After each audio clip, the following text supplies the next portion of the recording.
Hi friends, எல்லாருக்கும் வணக்கம். எல்லாம் எப்படி இருக்கிறீங்க? இன்னைக்கு நம்ம எங்கே இருக்கிறோன்னா, இயற்கையினோட இதெல்லாம் செல்வங்கள். இதெல்லாம் அவ்வளோ ஒரு பொக்கிஷம்.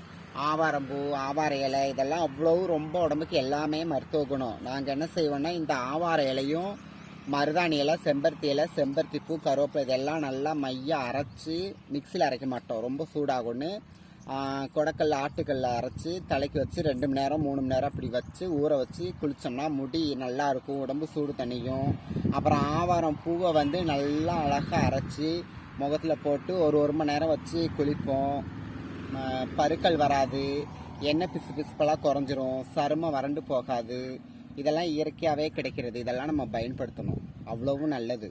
நீங்களும் உங்கள் வீட்டு பக்கம் ஆவாரம் பூவோ ஆவாரம் இலையோ இந்த மாதிரி கிடச்சிங்கன்னா அடிக்கடி இல்லாட்டியும் கூட மாதத்துக்கு 2 தடவை முயற்சி